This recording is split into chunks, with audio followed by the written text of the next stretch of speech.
absolutely delighted to be here today. Thanks particularly to Doug Rosa and to Darren. Doug arranged my trip to Sydney.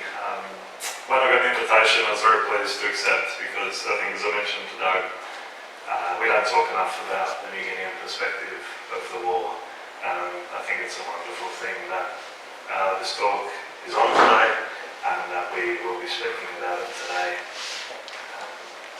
Had a number of enjoyable conversations already this morning with people here, including a number who are sharing New Guinean memories. And Elizabeth mentioned Tang Mao. To me, Tang Mao was a famous trade store in Wewak where I grew up, and it's a very important part of my childhood memories. Every Saturday morning my parents would take my sisters and I for a milkshake at Tang Mao.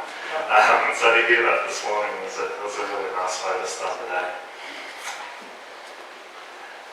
My brief for today came from Doug, who asked me to speak about the battles in 1942 and 1943 in PNG from a PNG perspective.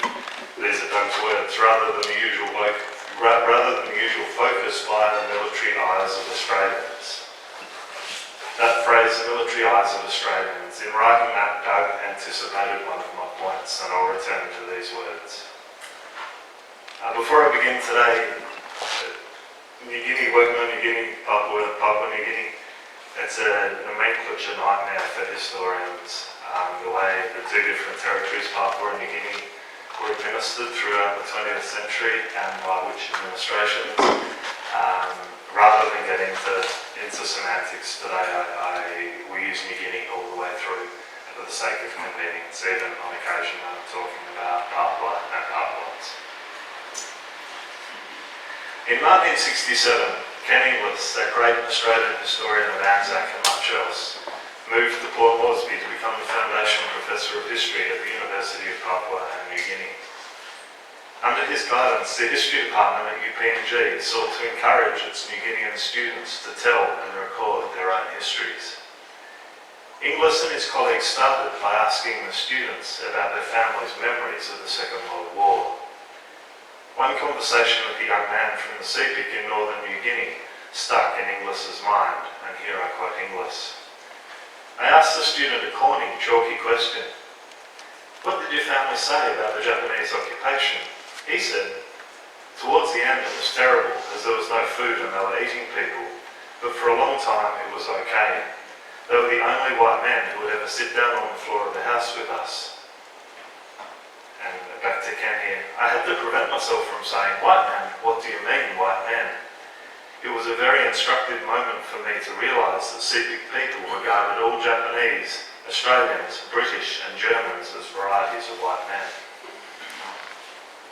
In 1968, Inglis gave a paper at the University of Papua New Guinea's Waikani seminar entitled War, Race and Loyalty in New Guinea, 1939 to 1945. He suggested that more time be devoted to studying New Guinean responses to the conflict. In the paper, Inglis showed how New Guineans, with their own hopes and interests, were victims of and participants in the Second World War. What did the war mean for New Guinea and New Guineans, Inglis wondered. To the best of my knowledge, he was the first scholar to ever ask the question. He pointed the way to a new history of the New Guinea campaign, in which New Guineans were neither stereotypes nor bystanders on the periphery of the war. Some historians have followed Inglis and examined New Guinean responses to the war. The late Hank Nelson, I'm sure many of you are familiar with Hank Nelson's work, the late Hank Nelson, an inaugural member of the UPNG History Department, continued to document New Guinean perspectives of the war long after he left Moresby. And several New Guinean scholars, among them John Waiko and the late August Gitawai, have written valuable accounts. In recent years, Jonathan Ritchie of Deakin University, acting on a pledge Julia Gillard made to the people of Papua New Guinea when she was Australian Prime Minister, has worked tirelessly with Papua New Guinean and Australian colleagues to record New Guinean memories of the war. Yet most Australian histories of the war relegate New Guineans to the edge of the story. We read little about the massive disruption and suffering visited on New Guinea from 1942 to 1945. About 1.5 million foreigners descended on the country in those years. which Hank Nelson worked out is around one foreigner for every New Guinean. That statistic is worth dwelling on. One person came into New Guinea for every one of its 1.5 million or so inhabitants.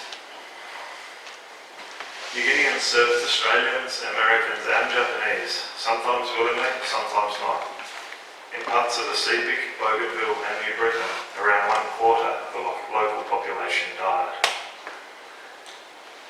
Some historians claim that there is relatively little information on New Guinean responses to the war, and that's true, certainly when compared with what we know of Australian, American and Japanese experiences. When Ken Inglis and his UPNG colleagues set out to capture New Guinean memories of the war, they did so on tape rather than on the page. New Guineans speak and act and dance their history. Writing is a more recent method. The whereabouts of the oral history recordings made by UPNG staff isn't known. Either they are lost or they are buried in an archive in Port Moresby, in which case they may as well be lost because nobody knows where to look. People have tried it and they can't find them. But this relative paucity of information should not distract us from the bigger issue. We do not pay enough attention to the information that does exist. Today I take my cue from Inglis's 1968 paper. I discuss New Guinean perspectives of the Second World War and suggest we must make more of this evidence. Too often Australian histories of the war exclude New Guinean voices. John Waiko, Papua New Guinea's preeminent historian, has written that the people most affected by the war in New Guinea were New Guineans. It seems an obvious statement, but it is rarely heard. The idea that the war was about New Guineans is foreign to most Australians, as is the concept that New Guineans' involvement was deliberate as well as accidental. What the New Guinean perspectives tell us about the battles fought in 1942 and 43 in New Guinea? Very often, New Guinean testimonies present a more complex picture of the war than is usual in Australian accounts. The Fuzzy Wuzzy Angels, Indigenous labourers who served the Allied war effort, have been celebrated in Australian verse and literature. The term Fuzzy Wuzzy Angel comes from an affectionate poem composed by an Australian soldier who fought along the Kokoda Trail. What histories of the war tend not to mention is that many, and perhaps most of the Fuzzy Wuzzy Angels, didn't serve willingly. In the area around Port Moresby, from where Australian authorities recruited carriers for the Kokoda Trail, male villagers hid to avoid being pressed into service. For those men and women, and we know New Guinean women also served in official roles, served as nurses, in some cases for Australian forces. For those men and women who found themselves in Allied service, willingly or otherwise, it could be a rewarding experience. In the 1970s, Ian Maddox, the eminent Australian doctor and an old PNG hand, lived with his family in Pari, the village outside Port Moresby. The Pari men who had worked as carriers during the war enjoyed what Maddox calls a shared confidence. Their service was a source of pride and good memories. For some villagers, he writes, the war allowed a first experience of comradeship with whites. Maddox tells of warm friendships and mutual respect between these men, often friendships that lasted for decades between Australian soldiers and carriers. This story is familiar. We know it because we've heard many stories like it. However, Maddox goes on. Most other Pari villagers remembered the war as a time of privation. Japanese bombing of Port Moresby in early 1942 led army authorities to move the people of Pari to the site they call Valala, 80 kilometres southeast. The people of Pari had to abandon their houses, gardens and church, taking with them only the church bell. Women, children and old men were deposited on the beach of Valala, where they were left to build makeshift shelters and scrounge for bush foods. Locals there could offer them little help, for most of their active men also were away on the Kokoda Trail. As late as the 1990s, the people of Pari were composing songs that remembered hunger and deaths at Valala. It's this history that is less familiar to Australians. In June 2017, I spent a week in Samoa with two Papua New Guinean colleagues. The village of Samoa, on the tip of an isthmus that juts into the Huon Gulf, was a site of great strategic significance to the Allies and to the Japanese in the fight for New Guinea. Japanese artillery is still in place in and around the village. Just off the beach is a Japanese landing barge, half submerged. The locals have discovered it's the home of the lobster. So just off the beach is a Japanese landing barge, half submerged. Gun emplacements dot the hills around Samoa. Relics of the war are everywhere. Because Samoa was contested territory, some villagers found themselves serving the Japanese, others the Australians, others the Americans. When the war ended, these divisions ruptured relationships in the village. Samoans speak with clarity and candour of the problems, terror and death brought by the white man's war. White man's war isn't my term. It was used by an old woman we interviewed on Samoa, and I've read and heard the phrase elsewhere. The phrase lumps together the foreigners who brought the fight to New Guinea, with no distinction drawn between Australians, Americans and Japanese. The name of the old woman we interviewed was Matthias. The people were at the German colonisation around there, and the people are still over, and so I assume the Matthias comes from the German connection. In her interview, she spoke mostly of being scared and of the way she and other villagers hid from the war. It was fear that dominated her talk that day, her interview. Amagoye lived in the bush for 2 years, hiding from the war. Certainly, the Samoans we interviewed spoke little of national differences, of battles and their outcomes, of who was right and who was wrong. In common with the people of Pari, they talk of the war as a tragedy that caused them unprecedented and unwelcome disruption. One Samoan described to me the arrival of Japanese forces in the village. A Japanese officer demanded that the villagers supply his men with food. "We have only enough for ourselves," came the reply. "New Guineans don't take more than they need from land and sea." The Japanese officer listened to the villagers' answer, murdered the nearest Samoan, then repeated his demand, leaving them no choice but to share their daily catch and garden produce. Several of the Samoans we spoke with mentioned the death of a young Samoan woman who died with child in womb, her stomach sliced open in a bomb explosion. Among otherwise disparate individual testimonies, that story, the story of the death of the pregnant woman, was a common element. Here, I think, is a difference between New Guineans and Australians, and where I come back to Doug's words. New Guineans remember the war as social history. The other day, I listened to a 2017 interview with a Milne Bay woman. In talking of the war, she spoke of 2 mango trees. For the people of her village, the trees were a source of food and pleasure. For the soldiers who were fighting the war, they were a scaffold from which to hang enemy dead. The trees didn't survive the war, and yet, 75 years later, those trees are still spoken about. And speaking of the war, the woman spoke about mangoes. Australians, meanwhile, tend to look at the campaign through military eyes, to borrow Doug's phrase. There is, of course, and must be, a place for both approaches in writing the history of the war in New Guinea. But my point today is that our knowledge of the campaign would be stronger and clearer if we were to combine the two more than we do.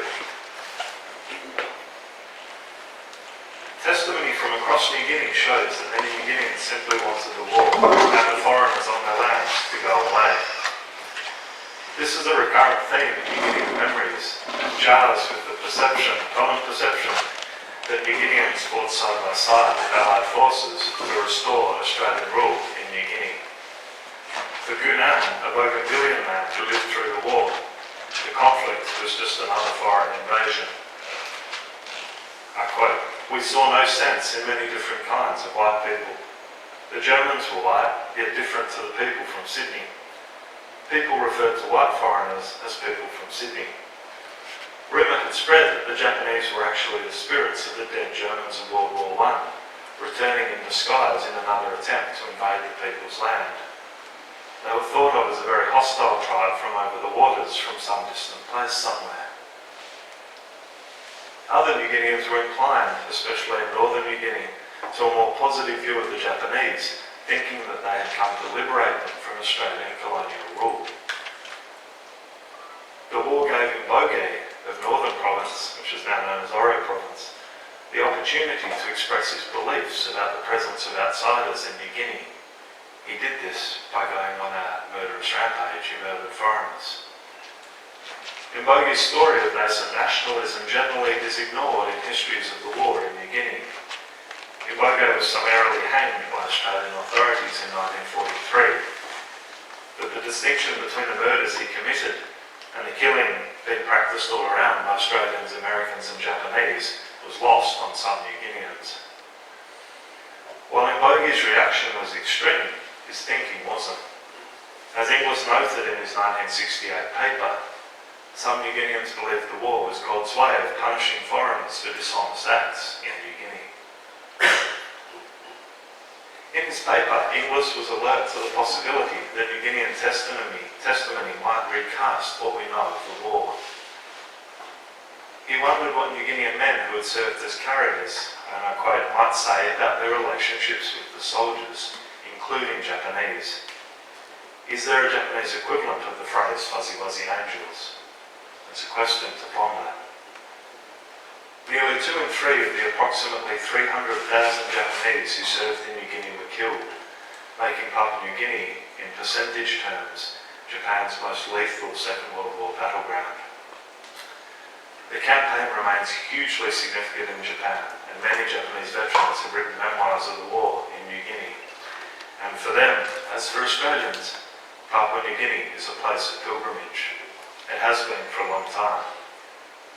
Japanese war pilgrims were visiting New Guinea a generation before Australians began to flock to Kokoda.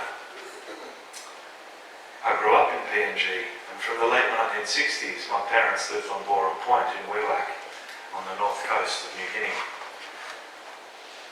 Wewak was at the heart of Japan's New Guinea campaign. My mother recalls seeing Japanese visitors on Borum Point year after year. They were former soldiers in New Guinea to remember. They lit candles and held ceremonies by small stone cans. As my mother told me the other day, that she remembers sometimes they brought their families. It was a family pilgrimage. A Japanese scholar based in Melbourne is doing important work about the relationships forged between New Guineans and Japanese soldiers. His particular area of interest is Bougainville, where he has identified New Guinean-Japanese friendships that continue to this day. How were these friendships formed? While we await his findings from Bougainville, there is evidence available from elsewhere in New Guinea to suggest answers.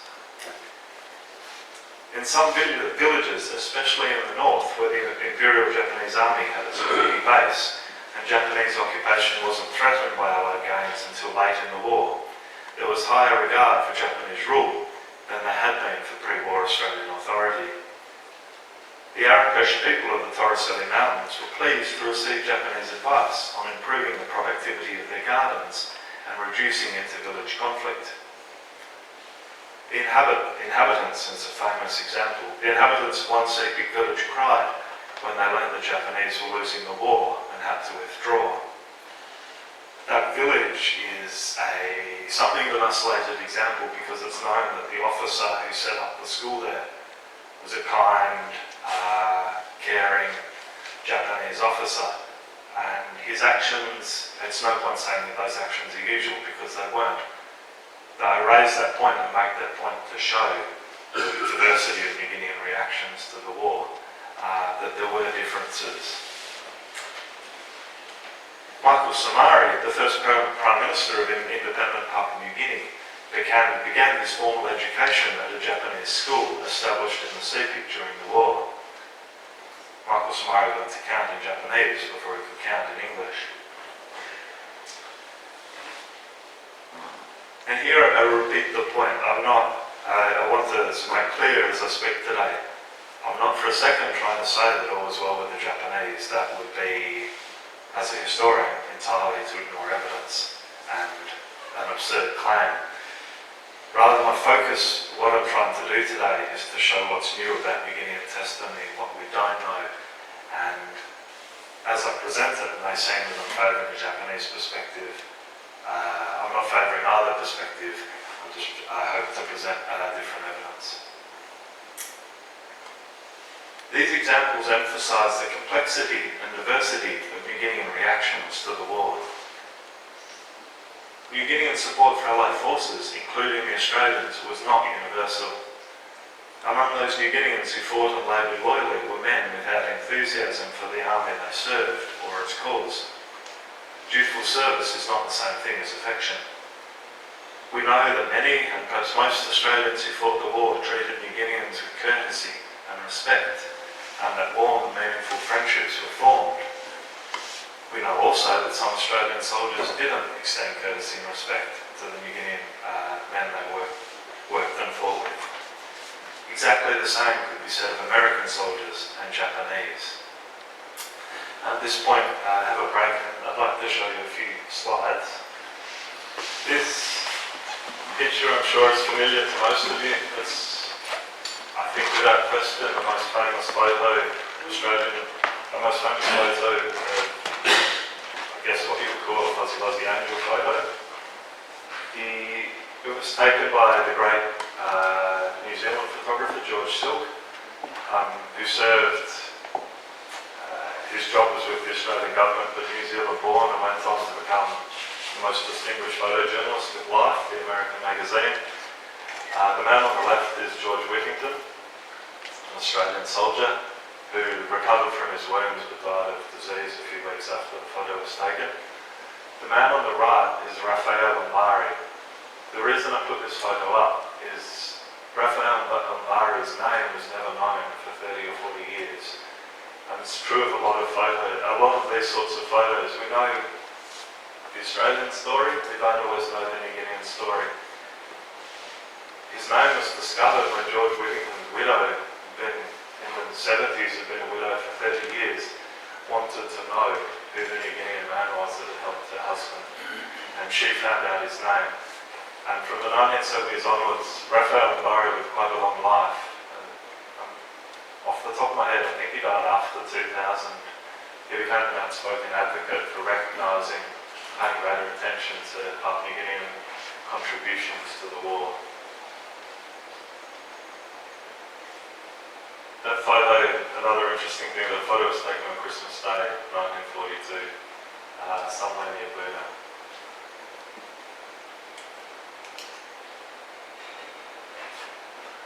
So I bought that picture in PNG 2 or 3 years ago. I rather liked it. It's a Papua New Guinean artist's depiction of the photo I just showed. Note that in this version,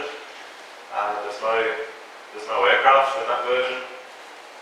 The artist has added a picture of planes dropping bombs on New Guinea. Raphael Mbari did, that photo is celebrated in Australia, but it's now also celebrated in PNG. Raphael Mbari has become an iconic figure in PNG and is celebrated for his role in for that picture and for helping Australian soldiers.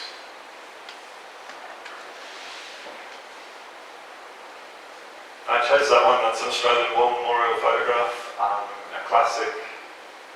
It's a familiar photograph. You may not have seen that one before, but it's like many others that we have seen. The wounded on stretchers. If you sort of look back down the column of carriers, you can see every so often there's Australian wounded on stretchers. That photo was taken at Buna in 1942. This one here, again from the collection of the Australian War Memorial. One thing that's often common in memoirs, recollections of the war, as I'm sure you know, is Australian soldiers marvelled at New Guineans, the Papuans who helped them never lost their balance. How sure-footed those men were. The reason this is somewhat of a diversion here and I couldn't resist, but the reason I like this photo, the Australian War Memorial has the description wrong. It says the man on the left in the peak cap is a medical officer, and and it's not. It's John Emmo. John Emmo served with the Red Cross throughout the Second World War, and a name that might be familiar to some of you was a successful Melbourne barrister before the war, and after the war ended up as a federal court judge, a royal commissioner. Some royal commissioners on everyone's mind at the moment. He was the royal commissioner into Norfolk Island. It was later knighted and most distinguished Australian. He also had an unusual war path. He, as with many Australian soldiers, and he was with the Red Cross, he started in the Middle East, came back to New Guinea, and he went back to Europe and was among the very first people into Bergen-Belsen concentration camp. And that experience shaped the rest of the life and the kind of law that he practiced after the Second World War. He did a lot of pro bono work helping people. He also became a remarkably efficient man. So as a complete aside, I'm very fond of John Waiko, so if you'll indulge me. He oversaw the repatriation of all the prisoners of war out of Europe in the Second World War. Originally responsible for Australian POWs, but became responsible for 170,000 Commonwealth POWs. He organised their repatriation.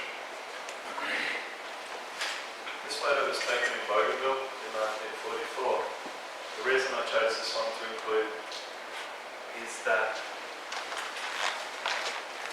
we need to pay attention to details. It would be tempting to see this as just another fuzzy wuzzy angel photo, but it's details that matter. People who've lived in Papua New Guinea and Papua New Guineans themselves would probably recognise those men as Guineans. We know that in Bougainville there were very close relationships in some parts of Bougainville between New Guineans and Japanese. I wonder, it's obviously a question we could never answer, but you look at photos like that and did those same New Guinean men, same Bougainvillian men, or other members of their families or friends, did their friends and relatives help Japanese soldiers as well? We can't. The wider points I'm making here is, with most of these photos, we know the name of the Australian. We don't know the New Guinean stories, and it's worth finding out those stories. The Australian soldier pictured there is Private L.H. Ray.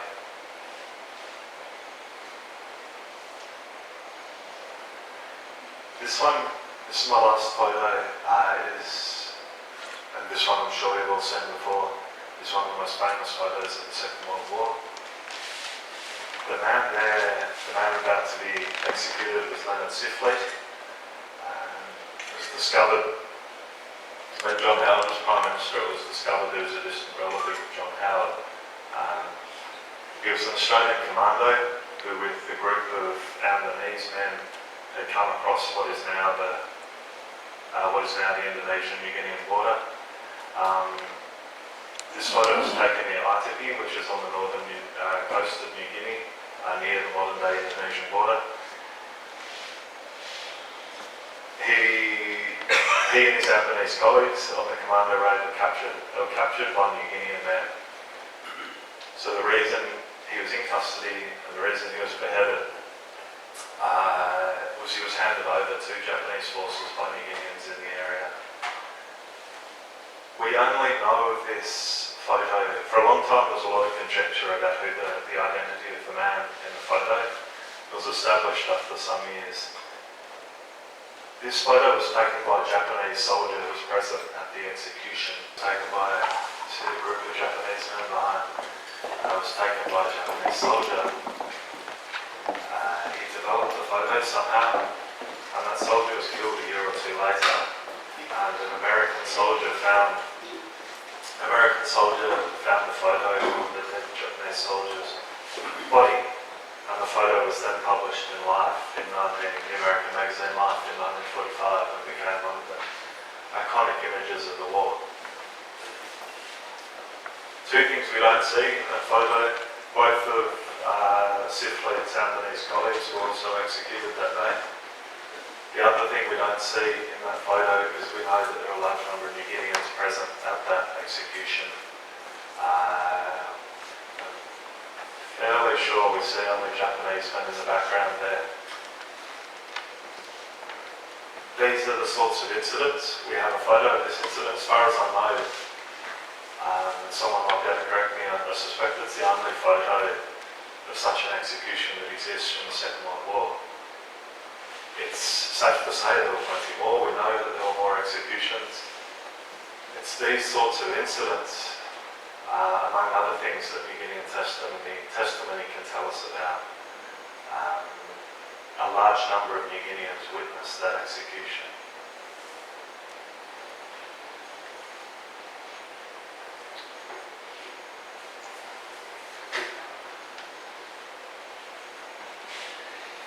Too many of the words written about the war in New Guinea describe a binary world in which good battled evil, the Allies aided by compliant New Guineans against the Japanese. This narrow perspective fosters problems. Historians of the New Guinea campaign tend to write of New Guineans as homogenous, overlooking that their involvement with the war varied greatly by location. The experiences of men who carried frustrated forces on the Kokoda Trail tell us nothing about the experiences of New Guineans who lived through the war in Wewak, or in Lae, or Madang, or Rabaul, or Kavieng. Along the Kokoda Trail, the war came and went relatively quickly. In New Ireland, Japanese occupation continued until the time of Japan's surrender in 1945. Kokoda, then and now, doesn't stand as an example for New Guinea. I think this is one of the things that's one of the shortcomings of a lot of Australian scholarship on the war in New Guinea. We're inclined to take Kokoda as an example for New Guinea. Why don't we make more of New Guinean experiences of the war? There might be a temptation to think that New Guinean evidence is dismissed because most of it is delivered as oral history, but I doubt this is the case. All but the most regressive historians now accept the great insights that spoken evidence offers, especially in a country like Papua New Guinea. A historian at BNG who chooses to ignore the spoken word won't discover much of substance about the country or its people. Rather, I suspect that many Australian historians simply have little interest in New Guinean memories of the war, or in memories of the war that depart from received wisdom. Of course there were close relationships between Australians and New Guineans, and of course there were many New Guineans who served the Allies with skill, bravery and loyalty. I'm not here for a moment to dispute that, not at all. The campaign in New Guinea is of vital importance to Australians, and rightly so. It's a pivotal moment in Australian history and a very proud one. What I'm here to say is it's not the whole story, and that's what New Guinean histories reveal. From New Guineans we can learn much about the war, but we must be willing to listen, even when the words are painful. New Guineans are sources of information, speaking of pain, on Australian war crimes. I will provide two pieces of evidence as examples, but not to moralise. I want to emphasise that.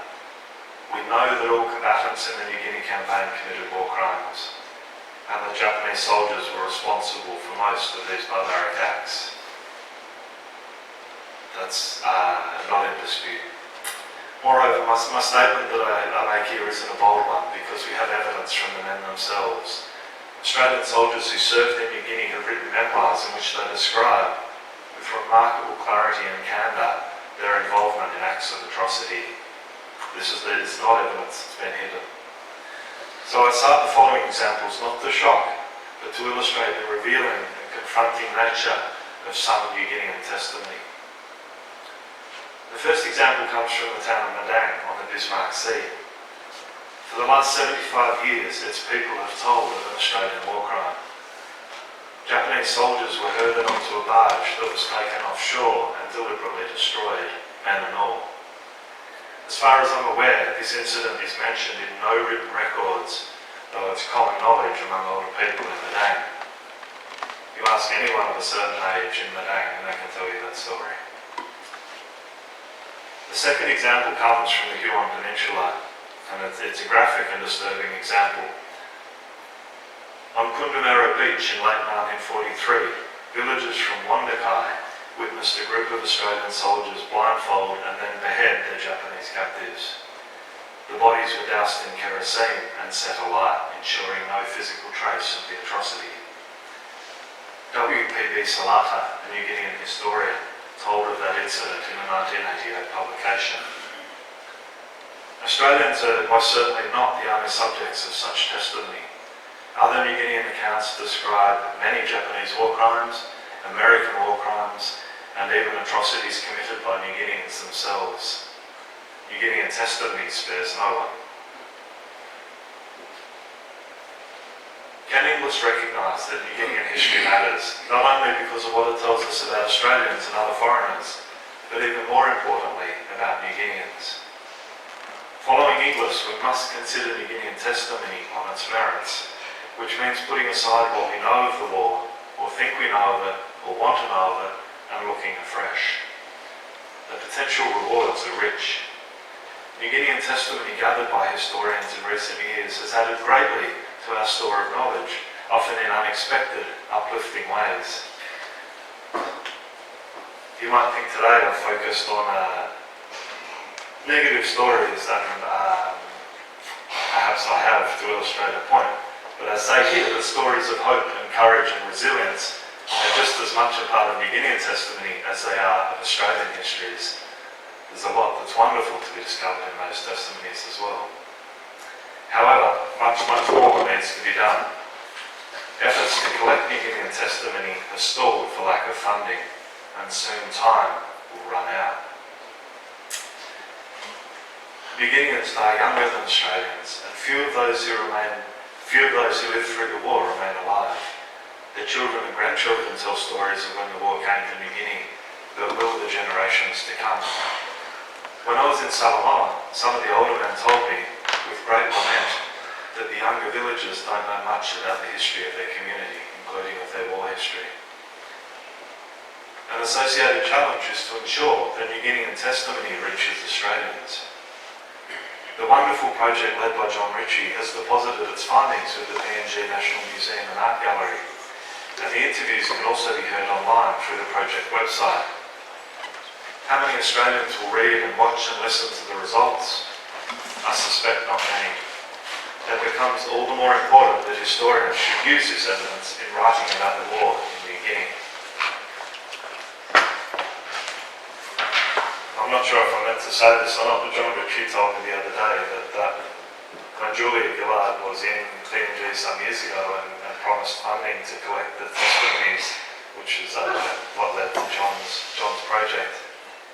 And John's very proud of the work that's come out of it, and rightly so. And somewhat dismayed at one of the results, and it became apparent that, I wonder if I'm treading on thin ice here, that they wanted nice videos to show the wives of the APEC leaders who were in Port Moresby last November, and so some of the videos were made. The APEC meeting in Moresby at the end of last year, the partners of the presidents and prime ministers were taken on a tour and shown the videos that emerged from this project. And money for the project has been much harder to come by since then. And John sort of fears that it was, I think, I'm right in representing John here, I think he fears that it was more tokenistic than it should have been. And I hope that's not the case. I started with a Ken Inglis anecdote, and I'll finish with one. In the 1960s, when he was teaching at the University of Papua New Guinea, Inglis heard a story about a man from Medan. During the war, this man would look outside each morning, gauge the state of the battle, and put on an Australian or Japanese helmet, depending on what he saw. Such stories, Inglis said, shocked Australians in the 1960s. They still do, probably even more so these days. 40 and 50 years ago, when New Guinea was a central concern of counter-politics, Australians knew much more about New Guinea than they do now. New Guinean testimony can enrich our understanding of the war. On occasion, these stories will make for difficult and disturbing listening, but the prospect of unpleasant discovery should not be a deterrent. History serves us best when we tell all the story, no matter how messy or inconvenient. To ignore New Guinean perspectives of the war is also to ignore aspects of Australian history. Thank you very much.